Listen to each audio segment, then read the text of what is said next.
Okay, welcome everyone to the VanderCook Day of Percussion. My name is Jim Yakis. I'm the Director of Percussion Studies here at VanderCook. And yeah, we're off to a great start here. We had a kickoff event last night with Nate Smith on drum set. We had Duncan Patton, a timpanist he was a timpanist in the Metropolitan Opera for 33 years. We have a couple more events today, and just a reminder, if you're just joining us now, the Zooms stay open, and you'll probably be put in a waiting room, and we're able to chat and things like that. So without further ado, I want to introduce our next guest clinician. I've known Roger for years. We marched drum corps at the same time and had some mutual friends.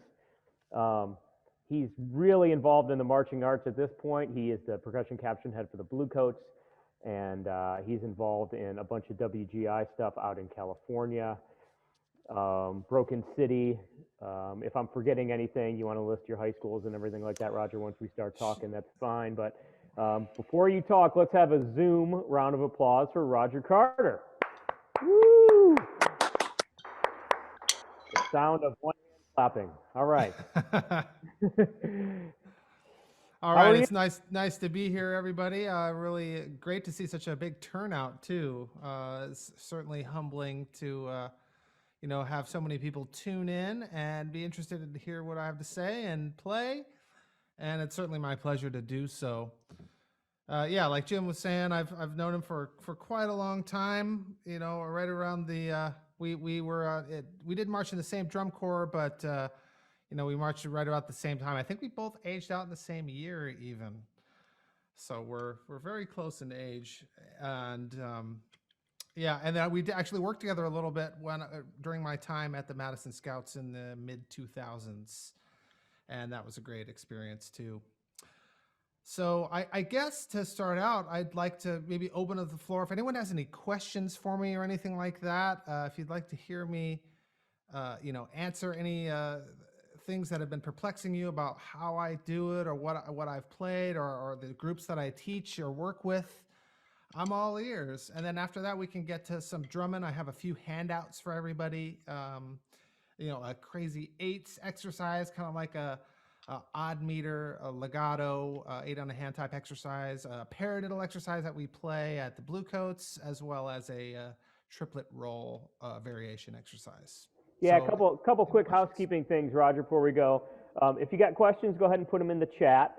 And we did do a link to a Google folder with all our handouts for the day. And we'll try to work that out. So if you can't get it after a couple minutes, go ahead and put it in the text again, and we'll try it in a couple different ways. So we'll get there. We're going to get started. Go ahead and put some questions in the chat if you have them. If not, we can just take breaks now and then and answer them as they come in, Roger, if you want. Cool. Yeah. All right. Well, let's see here. Got my trusty metronome here. Hopefully you all are using that on the regular. And the first one I'm going to talk about is an 8 on a hand type of exercise. Okay, so most drum lines, probably 99% of them, do some type of exercise that might go like this.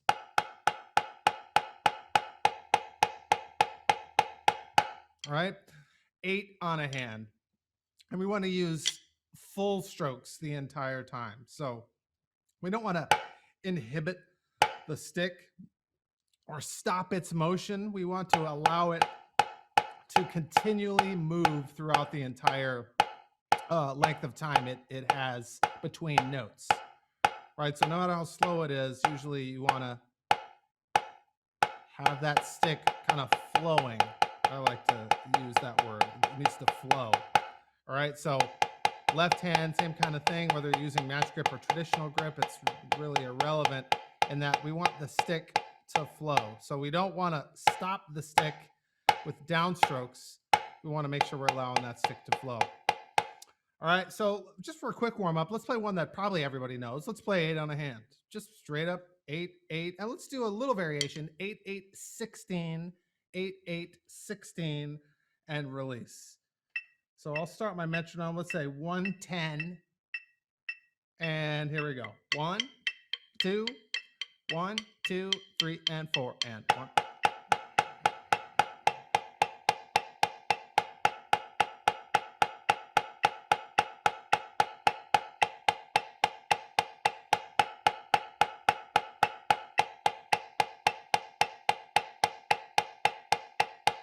Right? Real simple and steady. There's a reason why so many people play that. It's because it's a great exercise to just get your hands moving. Usually the first thing we play in a drumline situation isn't the most strenuous of all the things we might play. It's just to get the hands moving, right? To work on some little bit of timing and basically getting those hands flowing. Well, if you're able to get that first hand out, pull out that crazy eights right now. And if not, I'll kind of explain what's going on here. All right, so at the Blue Coats and at some of my high schools, and at some point we played this at Broken City. We played this exercise called Crazy Eights. We did it at Madison back in the day. I've done it with freelancers back when I used to do that indoor line. And the idea is to have the same kind of motion, with our hands, but to make it a little more complicated in terms of the brain. So warming up the mind as much as you're warming up the hands is kind of the point behind this. So what we're going to do, we're going to play. The measure is 1916. Before you get too scared of that time signature, you want to think of it as kind of a compound time signature. It's 4/4 and 2 and 3 and 4 and then there's a 3/16 turnaround. Da, da, da. So that adds up to 3/16 notes. Da, da, da, da. We play on the first and the third of those 3/16 notes. So we have 1 and 2 and 3 and 4 and da and da da. That's one measure. If we really wanted to count it, the 19/16 notes, 1, 2, 3, 4, 5, 6, 7, 8, 9, 10, 11, 12, 13, 14, 15, 16, 17, 18, 19, 1. So that's our time signature. I usually use the word turnaround for that part. Turnaround. 1 and 2 and 3 and 4 and turnaround. 1 and 2 and 3 and 4 and turnaround. 1 and 2 and 3 and 4 and all right, so if you're following along with me so far, let's try that. 4 bars of 1916, like I just played. 1, 2, 1, 2, 3, 1 and 2 and 3 and 4 and 1 and 2 and 3 and 4 and 1 and 2, 3, 4 and 1 and 2 and 3 and 4 and all right. All right, so where it really gets interesting now is if we add in a straight metronome to that. Not too many Mets really can do 1916. So and that's kind of not the point anyway. I want to have the metronome continually doing quarter notes. So what makes it interesting, again, if you're looking at the handout, you'll see there's a snare line, and then there's a quad, and there's a bass, and then below that there's the click. That's what the metronome is doing, and below that there's a little sticking, left, right, left, right. That's actually where your feet will go. Now you'll be able to hear my feet because I have a little double pedal set up here that allows me to do this, so you can kind of hear where the feet are going to go. But because of the nature of the odd time and yet the even click, the click becomes on the E in the second bar, and then it's on the and in the third bar, and then it's on the in the fourth bar, and then it's back to the downbeat on basically the resolution of the rhythmic resolution by the time we get to the downbeat of the fifth bar. Okay, so I'm going to try playing that again, and this time I'm going to have the metronome going. Now, if you get confused by the beat, just remember 1 and 2 and 3 and 4 and turn around 1. Okay, 1, 2, listen to my feet. 1, 2, ready, go. 1, 2, and 3 and 4 and.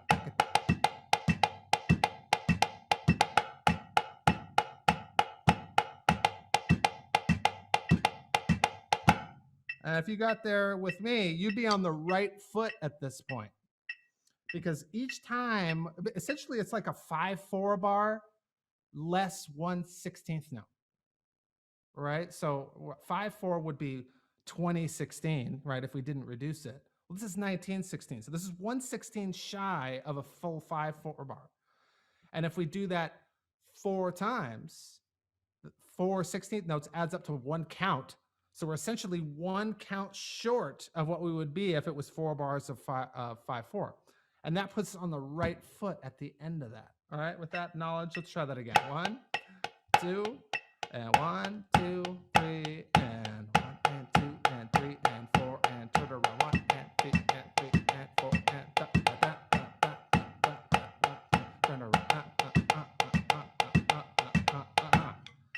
Let's try that a little faster just for fun. 1, 2, 1, 2, first 4 bars.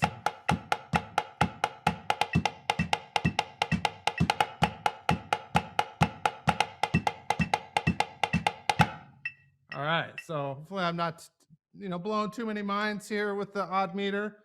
I know it's a little different than most 8-on-the-hand exercises.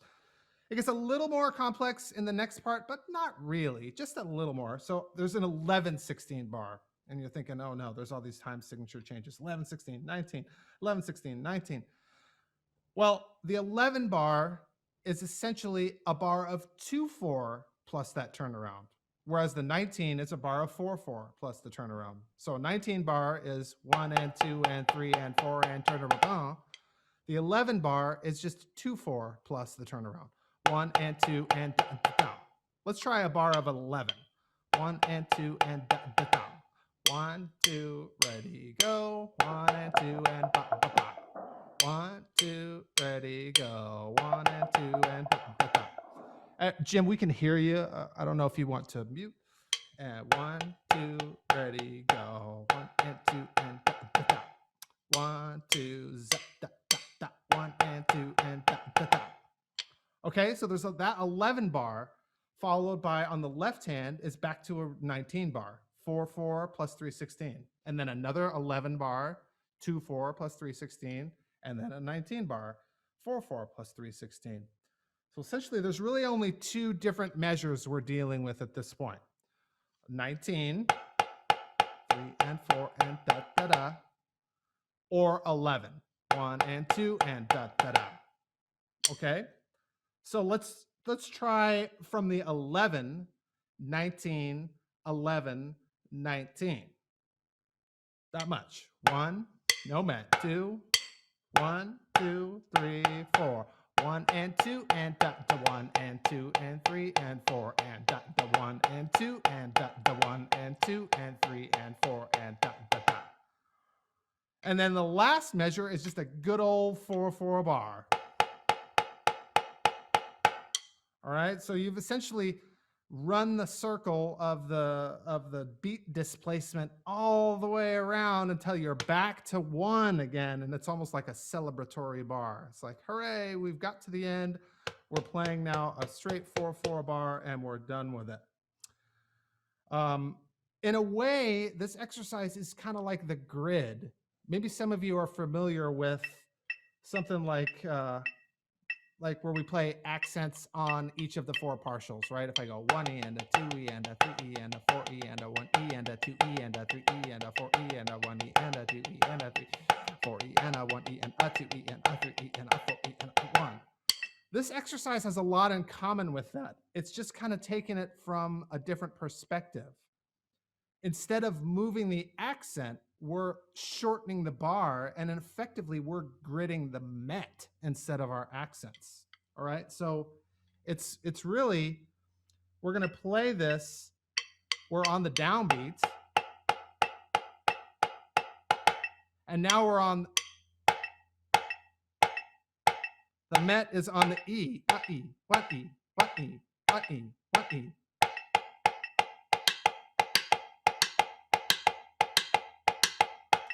And then that third measure, the met is on the and. 1, 2, 3, 4. 1, 2, 3, 4. And then on the fourth measure, the met is on the. Let's see. 1 and a 2 and a 3 and a 4 and a 1 and a 2 and a 3 and a 4 and a 1. So we're kind of gritting the metronome by doing this exercise. All right, so if I haven't lost you completely yet, we're going to try all the way through this guy. 4 bars of 19, 1 bar of 11, 1 bar of 19, 1 bar of 11, 1 bar of 19, and the last measure of 4/4. If you are marking time on this, you'll be back to the left foot on the downbeat of that 4/4 bar. So really the only 2 bars where the downbeat, where 1 will be on a left foot, is the first measure and the last measure of 4/4. Everything else is going to have the downbeat is going to be on a different foot than the left, or it might not even be on a foot at all. All right, here we go. 1, 2, a little slower. 1, 2, ready, and 4/4 and 3/16. 1, 3/16. 1 and 2 and 3 and 4 and 1 and 2 and 3 and 4 and turn around. 1 and 2 and 1 and 2 and 3 and 4 and 1 and 2 1 and 2 and 3 and 4 and 4/4 back home. All right, picking up that tempo. 1, 2, 1, 2, 3, 4.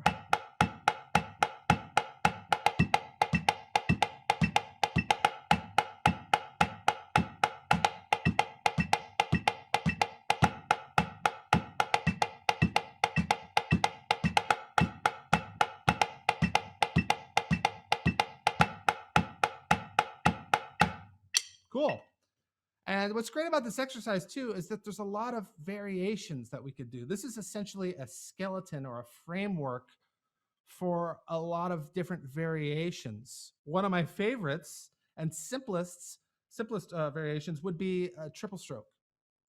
All right, so we're going to play 1 E and. We're going to just play a nice full triple stroke. 3 notes in rapid succession, all generally the same intensity. With a slight decay. That first note will be a little louder than the other 2, but basically this first measure will become this. And so on.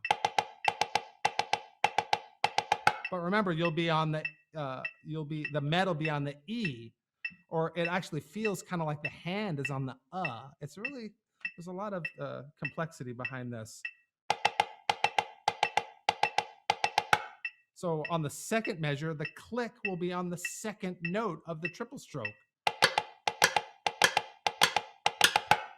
And the third measure, the met will be on the third note of the triple stroke. And then the fourth measure, the met will be in the space.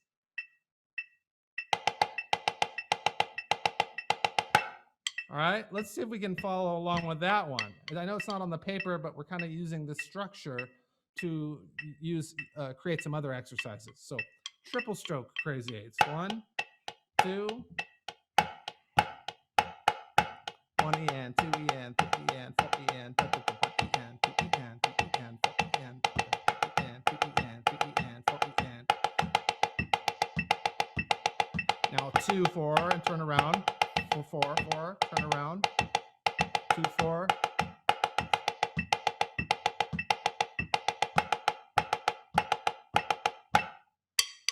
One more time.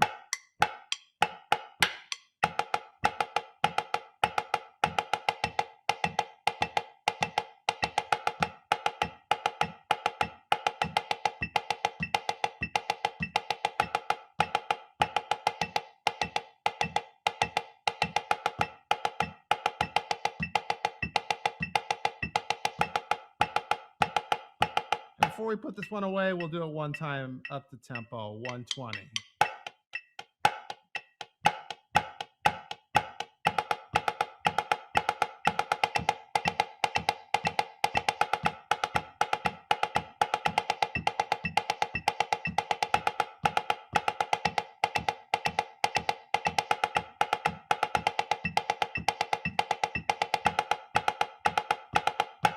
And there you have it, crazy eights with triple strokes. Awesome. Any questions?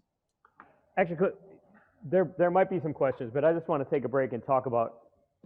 There's a lot of deep things there you're doing that, we have a range of people probably on the call. We probably have some band directors, some middle school folks. First of all, before I go on, the bass pedals for the marching thing is genius. Thank you so much. Yeah, I get the. So it's essentially just it's a Tama Dynasync, and I have a little Gibraltar bass pad. Essentially, it kind of clips on it, and it's a little rubber bass drum, basically, and that way you actually get a tactile response, and you hear the note, and so you can tell if you're in time because it creates another layer of music. Yeah, one thing that's great about being in marching band is you have to internalize the beat, right? I mean, Roger and I have both taught marching band, and you can see when a young musician doesn't understand the beat, and you have to do that through marching band. And that wouldn't be the case if a kid in band goes all the way through and they're not in marching band. They could essentially just stand there, or if they don't play drum set. So the fact that you can hear it and feel it with those pedals is genius. I don't know if everyone can have that set up, or at least remember to at least kind of lift and put your foot down.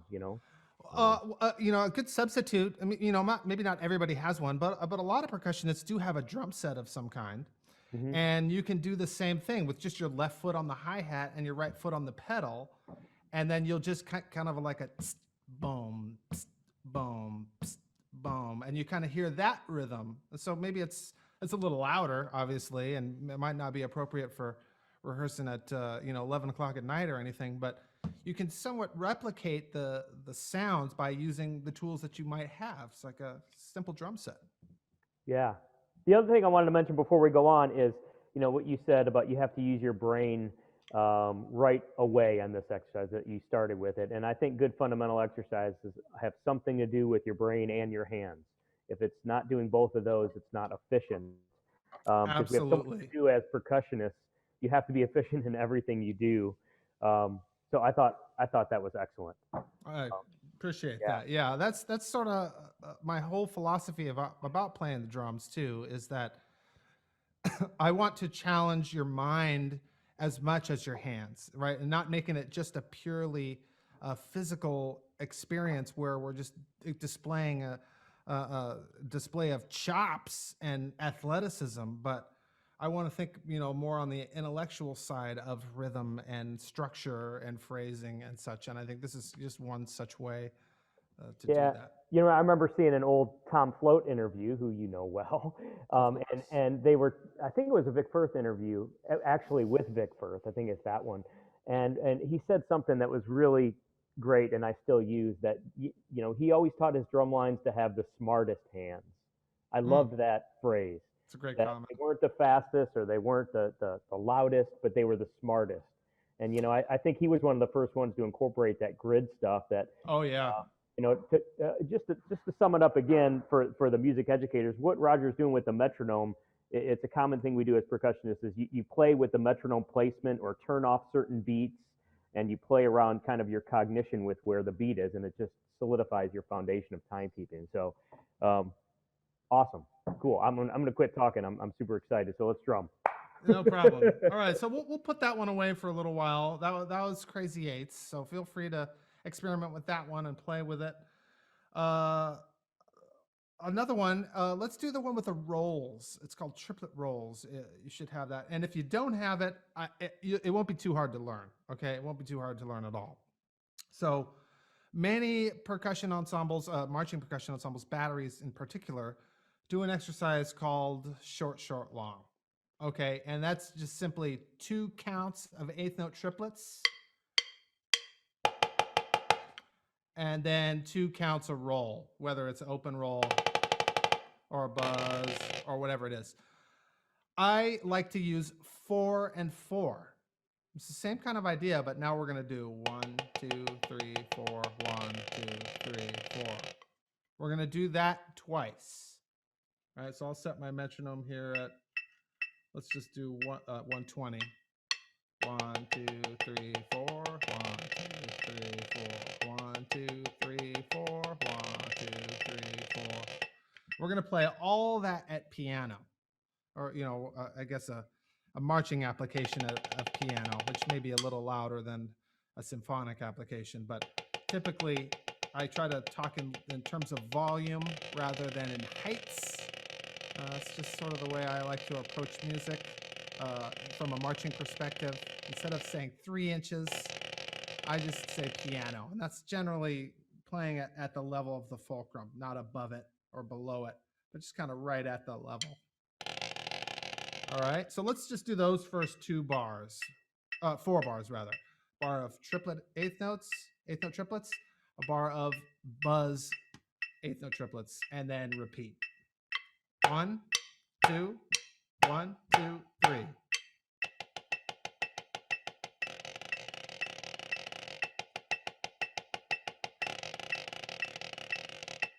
right, next we're going to do 4 more measures, 1 bar of check, right? And check, right? That's the term we usually use in drum lines for the pattern without the rudiment on it. So in this case, just the taps, and then 3 bars of the roll, in this case, buzz roll. So we're going to have 4 counts of check, 12 counts of buzz. All right, so 4 check, 4 buzz, 4 check, 4 buzz, 4 check, 12 buzz. That's the whole thing. 1, 2, 1, 2, 3, 4.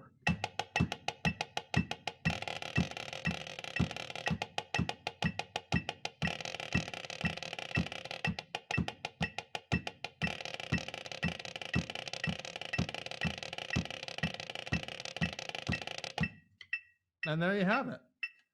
So let's do that now with an open roll. Okay.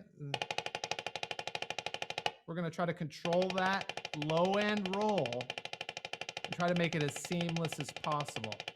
1, 2, 1, 2, 3.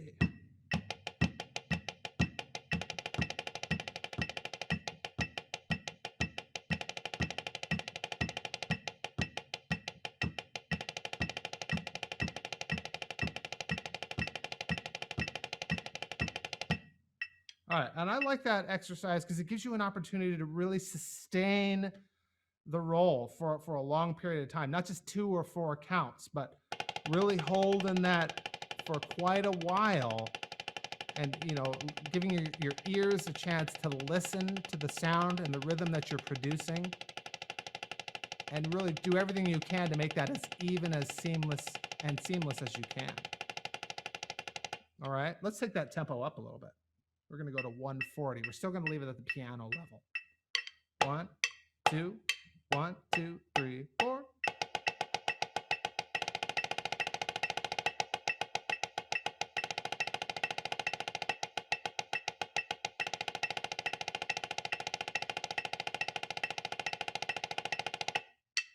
Right, and you could experiment with doing this on the edge of the drum, the center, maybe the gut edge over at the side. Right? You could play this at different volume levels too. It doesn't have to be piano. You could play it at, all the way up. Mezzo forte. In fact, let's try that one. Let's see how we do with that. Mezzo forte. 1, 2, 1, 2, 3, 4.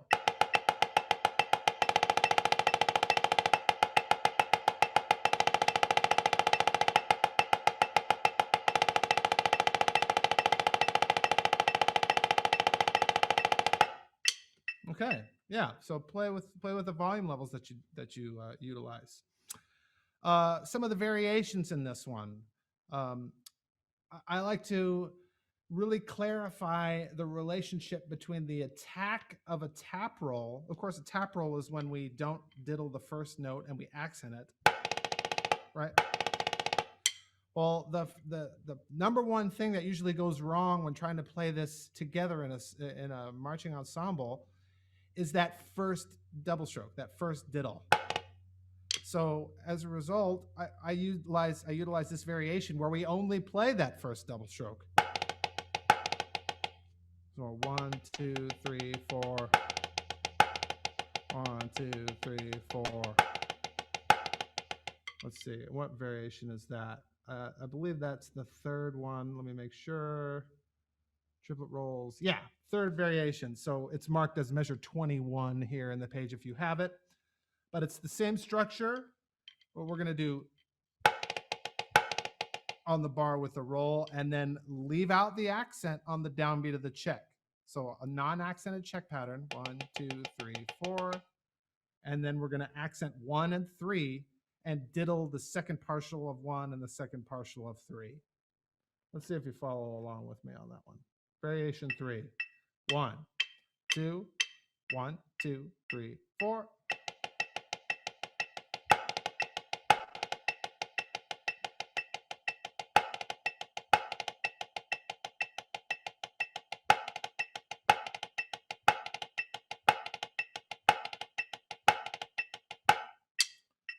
Now, it's really crucial that you don't put little agogic accents or any kind of emphasis on the downbeats. We want to avoid anything like that in this exercise. We want to keep this flat and monotone and consistent hand speed as well as volume from note to note.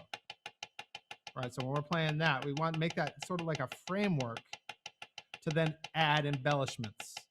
And in this case, we're going to embellish the first note of 1 and 3 with accents, unaffecting the rest of the notes. And then the note after each accent, we're going to diddle that. All right, let's take up the tempo a little bit. Let's try that one again. Variation 3. 1, 2.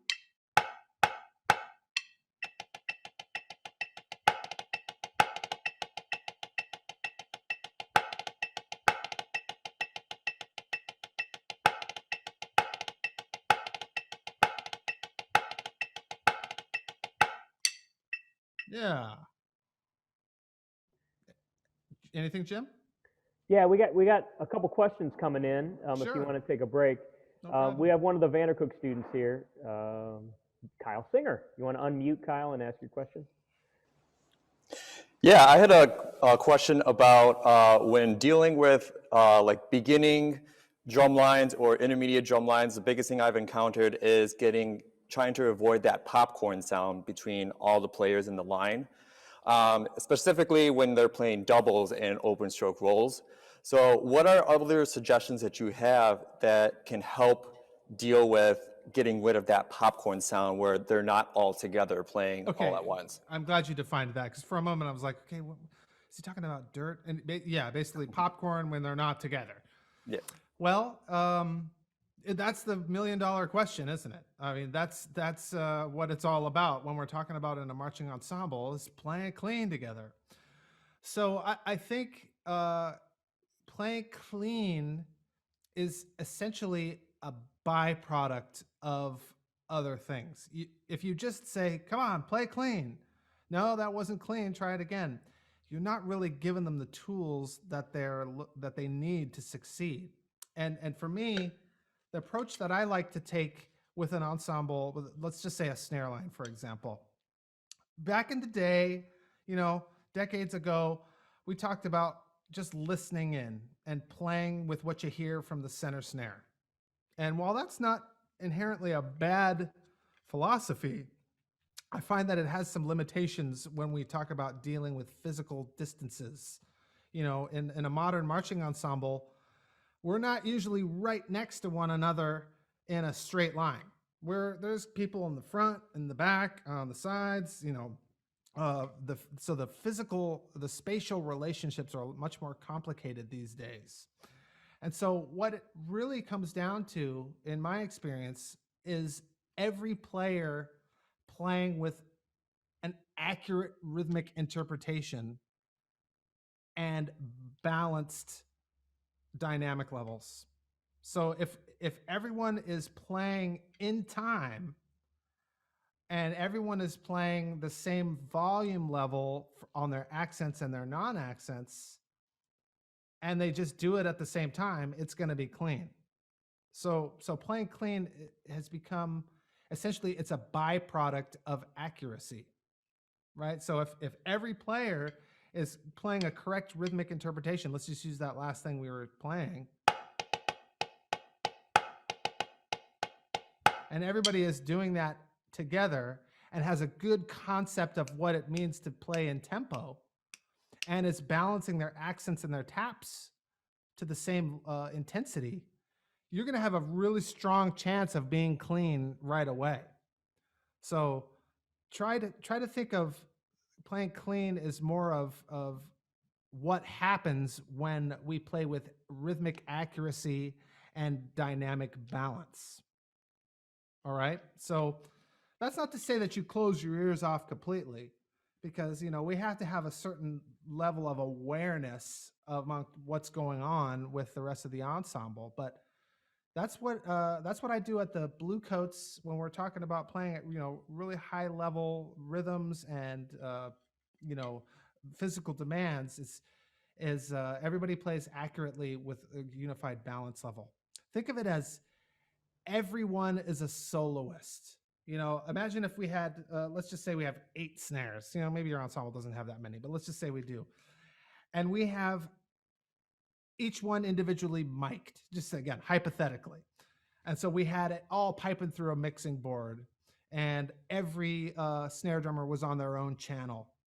And at any moment, I could just hit the solo button and hear one of those players, and the sound would be the same as on the rest of them. It would be a little softer, of course, because I'm not supported by 7 other players, but you should be able to mute the rest of the line and hear one person and hear the same intensity from the accents and the same rhythmic interpretation from everything.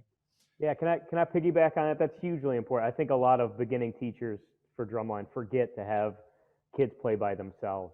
I mean, that's there's just so much full drumline playing that they always forget. I remember a teacher of mine, Jeff Moore, used to, you know, have us each play, and then if it wasn't right, he'd say, well, there's no magic pixie dust we're going to throw on, and it's going to be right once you add into everyone else. So it has to sound good, you know, it has to sound good by yourself. So spending a lot of time doing that, I think, is important. So that's a great question, Kyle. Roger, we have another question from Tim Gorgas. He asks about the recent trend of drumlines playing buzzes, like in some of their initial exercises, or what you're doing with the roll exercises, and how that helps your muscles, or why is that done now? Well, certainly it could be a stylistic choice just for what sounds appropriate for the music. But I think what he's referring to is a lot of drum lines will substitute that first diddle, let's say, if we're going to do this one I was just doing, and then we'll actually buzz that. You know, well, because buzzing is the most amount of pressure you're going to put into the drum, right? You're putting so much pressure that you're like crushing the stick into the head. And it takes, frankly, it takes more strength to do that than it does to do just a nice clean double stroke. This, I don't have to work as hard as I do for this. So by kind of taking it to the max, so to speak, and pressing all the way in for that buzz diddle, you're kind of figuring out what the extreme pressure level will be. And then once you relax and only do a simple double stroke, you've already kind of experienced what it feels like on the taking it to 10, and then you can relax and open up the double stroke. If you don't do that, a lot of younger players in particular tend to underpress those diddles, and they tend to do what you call slurring. And if I don't press hard enough, I get a rhythm that's much too open. It's an inaccurate rhythm. Instead of hearing da da da da da da da da da da da da da, right? I need to make sure that rhythmically I'm getting that going on. Well, it's just a way, if I take it all the way to the extreme and press it all the way in, then when I relax and play a clean double stroke, I'm a little better set up for it. I don't know, maybe that's kind of a roundabout way of answering that question, but essentially it's just to find the extreme and then loosen up. Yeah, if I could play the role of crotchety old guy for a second, which I think I can do pretty well nowadays. Hey, we're the same age. It's funny how the old stuff becomes new again, because in Accents and Rebounds, which is another George Lawrence Stone book, there are pages that says 2-beat versus the buzz. And that's exactly what they're doing. They're working on this continuum. This one right here? Is There that the you one you're go. talking about? Yeah, yep, exactly. So there's some pages in there that says buzz versus the 2-beat rule, which means double stroke. So, being able to control on that, all the continuum. So, cool. Maybe one more question. We can get some more drumming. Cool. Andrew, who is a VCM grad assistant. Andrew, can you unmute? Go ahead and unmute and ask your question. Yeah. What typically in a high school setting, what percentage of time, are you focusing on spending on these fundamental exercises, and then what percent are you spending on repertoire? Are you using repertoire to work on these fundamentals? Are you finding spots in the music where this stuff exists and using that in the warm-up? If you could just shed some light on that. Sure. It really depends on the time of the season. If it's early, if it's band camp, we're just meeting, I'm doing 90% of the day on fundamentals and exercises and only a little bit on the actual rep. Because if we don't have a solid foundation, then we're kind of spinning our wheels. We're rehearsing errors and then have to try to clean them up later. So I tend to have somewhat of a slow process initially, and I like to really focus on the fundamentals and really teach them how to play, especially if we're dealing with, freshmen or brand new to the ensemble or maybe to the instrument. And then as the season progresses, that might balance itself a little closer to 50-50 once we get to, the middle of the season. And then towards the end, let's say the last week or so, yeah, I'd say it's more repertoire than it is fundamental, because at this point, we're trying to clean it and play the music that we've been given at our final performance at a high level. And it's almost, we can't keep teaching the fundamentals by this point when we have a performance this weekend, So it's kind of like it's way out of balance at first, in that we're doing all fundamental. In the middle of the season, it's kind of balanced. And then at the end of the season, we're doing more repertoire than we are fundamentals. But that's not to say that we ever completely ignore them. And a good strategy, too, is to find a way to incorporate a part of the show that your fundamental exercises directly are there to build. So you could, let's say we're playing something with, exercise. Let's say we're doing this one with the tap rolls, And then there's a part in the show where they have a tap roll lick that's the same tempo as what you're repping the exercise. You could kind of tag that little lick on at the end of the exercise and make it like an ending, a little creative ending to a standard exercise. And that way they get extra reps on that part that's actually in the show, but it becomes part of the warm-up routine as well, too. So that's usually a great way to kind of combine those two worlds. And secondly, make sure that you're identifying the tempo ranges that you have in the show, and make sure that they correspond to what you're running the exercises at. So if you have a bunch of rolls at 150, make sure you're playing your exercise at 150 at some point. And it's not to say that you're only playing it at 150 and that's it, but make sure that your exercise routine includes tempo that are being demonstrated in the performance as well. Awesome. Thank you. Yeah. Yeah, if I could just piggyback on that real quick for any directors that are watching. Sometimes I remember growing up teaching drumlines, they're wondering, why does the drumline need so much time? And I like to remind them that they're learning new instruments. A clarinet is a clarinet. Yeah, you have to move and learn drill and march and everything, but the technique is pretty much the same. If you're handed a set of quads or a bass drum, well, it's a new instrument. So that's why we need so much time. Exactly what you're talking about. So just wanted to throw that in there. So true. I wanted to take the rest of the time, maybe to get a little bit more advanced if you have something, or if people in the chat want to throw anything at this guy. I've seen him drum just about anything. Sorry to put you on the spot, Rob. No problem. We don't need tempo markings, but if you have like a more advanced exercise, like Well, the the third one I put in there was called the double D. It's a paradiddle diddle exercise, and it's a little bit more advanced. Maybe at the end I could play something for you too as well. But let's try to jump into that one. That's what's called double D, and it's all about paradiddles, paradiddle diddles, paradiddle diddle diddles, and so on. So it has a little intro here, and we're gonna play this at, let's just say advanced. We'll say 170 here. Now, just to give you a little explanation, there's two different types of accent markings in there. If you have the exercise right now, those first two notes, they have the little lines across.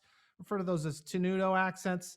Think of that as a slight accent. So not a full, not a tap, but kind of in the middle. So this first little rough here would be, and so we're gonna go. That's the first two bars. It's in 6/4 to start. Let's see how we do with that. First two bars. 1, 2, 1, 2, 3.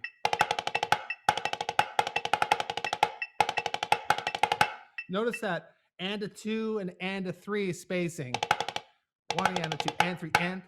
Make sure you don't compress that space. And then we have a 5 and right there, and then another paradiddle diddle to the left. And then there's a little tenuto double on the and of 6. And these are two measures are identical, just a mirror image of one another.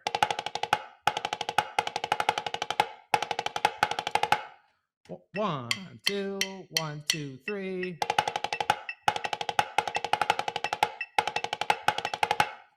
All right, and then we have some puttada, left, right, right, left, right.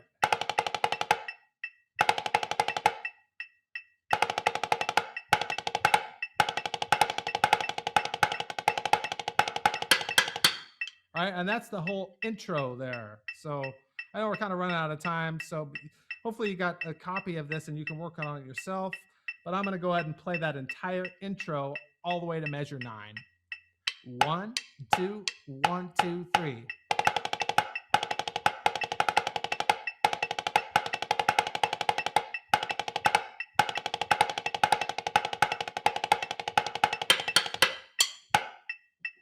Yeah, all right. And then we have some paradiddle diddle diddles here, or sometimes called paradiddle roll. 1 eanda, 2 eanda, right, left, right, right, left, right, right, right. And then the opposite, left, right, left, left, right, right, left, left. And then it goes to a 5-lit, a 16th note 5-lit rhythm here, where we're going paradiddle, diddle, diddle, diddle, paradiddle, diddle, diddle, diddle, 4 diddles. All right, so these first two bars would be, bar 9 and 10 would be, so we're actually increasing or tightening up the note value for that second measure. And then back to 16th notes again. So we have paradiddle, paradiddle, 5-lit, 5-lit, pair, left, left, left, left, left. Let's try that part. That's bar 9, 10, 11, and 12.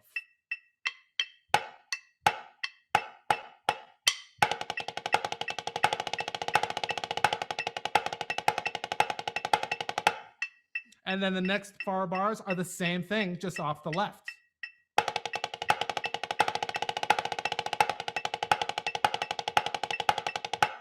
Let's try those. Bar 13, 14, 15, and 16.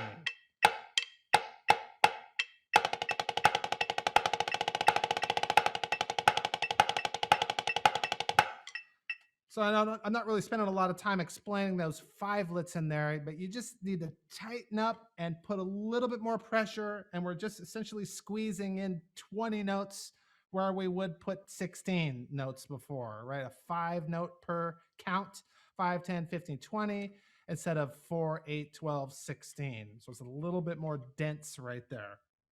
Let's go 9, 10, 11, 12, 13, 14, 15, 16. 1, 2.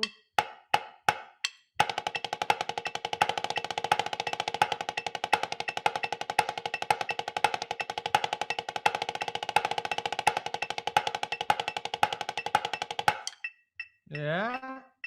And there's one more page. There's no more 5lets. One. Yeah. One and one and. Paradiddle diddle, single paradiddle, paradiddle diddle. Paradiddle diddle, single paradiddle, paradiddle diddle. That's bar 17 and 18.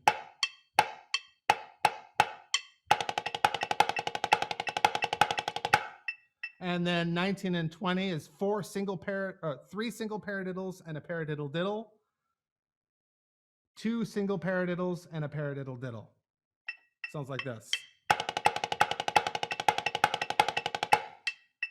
All right, this exercise is very, very much mirrored. So if I play from 17, 18, 19, 20, 21, 22, 23, 24, I'm going to play all those for you. 17 to the downbeat of 25.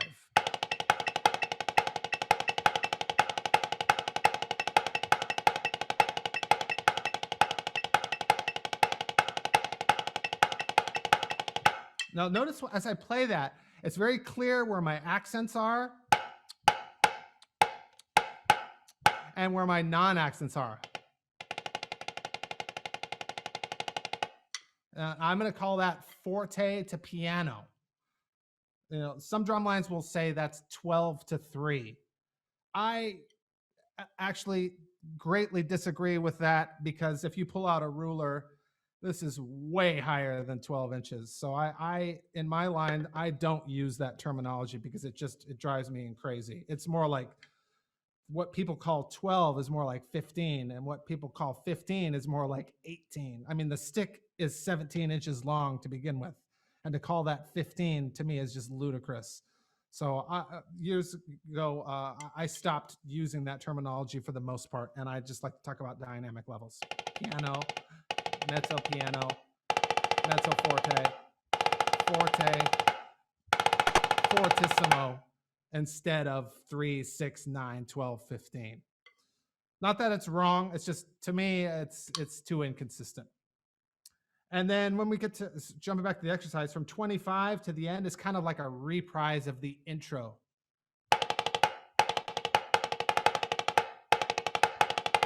And then a little ending, last 2 bars. And that's the whole thing. Of course, there's a repeat in there that I skipped at 24. You notice that repeat sign. It's going to go back to that first 6/4 bar again and do it all once again. So if you're following along with me, we're going to play the entire exercise this time. Double D, top to bottom, including the repeats. 1, 2, 1, 2, 3.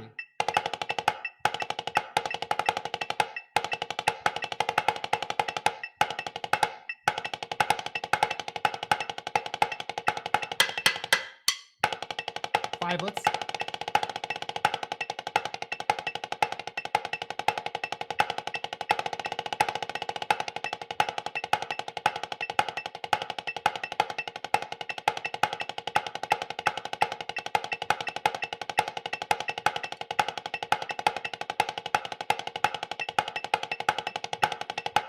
Back to the first part.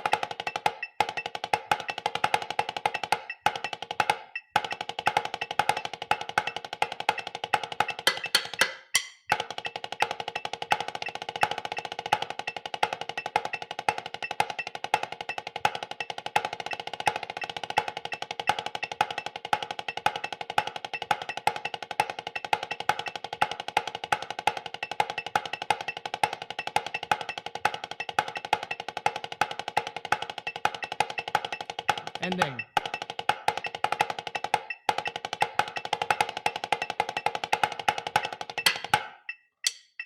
And there we have it. Double D, paradiddle diddle exercise. Yeah, we're in a huge room here, and there was all kinds of pad chatter, and then when you did the full run, it just kind of dissipated. And then it was a big Roger solo at the end. I suppose we ran out of time, you know, but yeah, man, awesome stuff. You know, one of the reasons I had you is I think you represent so many great things that have evolved in the marching arts. You know, it's become more music education than just its own little vacuum, you know, throughout the last 15, 20 years, you know, from your discussion to dynamics and, you know, how you need to think in these exercises and what you do with a drum set at drumline warm-ups. I mean, there are just so many things I could keep going. And, you know, that's what's going to keep the marching arts going and a valuable experience for young people. You know, I'm so happy to see that stuff. I mean, we could get into everything, you know, how you teach the technique at Blue Coats, which is, you know, really looks like a bunch of drum set players to me, you know. So yeah, the word great. I like to use is organic. I try to talk about playing drums from a natural approach and not, you know, 30 years ago, drumlines really played very wrist oriented and didn't use much of their arms and everything. Actually, I'm probably overplaying, but you know, kept everything real low and strict. And while that's kind of easy to clean from a visual standpoint, I find it's not really representative of the way you actually play drums. You know, if I'm going to play drum set, I'm not going to go, you know, I'm going to use my arms. And then when I have a crash cymbal coming up, you're going to see it coming from a mile away. It's not like crash, you know. So I try to meld these two worlds a little bit more and make the drum set world and make the marching percussion world a little bit more homogeneous and less of a, you know, two opposite sides of the spectrum. Absolutely, yeah. It's gone from a military tradition to a more musical tradition, which is great. Nothing against the military. Support your troops. But Right. yeah, I mean, that's why we have so many great music teachers that are teaching the activity. So let me see if there's any last questions here for Roger. And do you want to play us out or have something? Yeah, you I know? do. I'll play. I'm gonna play the Vortex for you. So this is one that we played for years at the Blue Coats, and we actually played it with Broken City on the final, the ill-fated season of the Corona season. So we never really got a chance to bring it all the way to Dayton, but we did bring that back. And I'm gonna use the drum set patch. All right, so I got my little chat. All right, so here's Vortex.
Wow. Thank you so much. Thank you. Everybody unmute and give them a little love.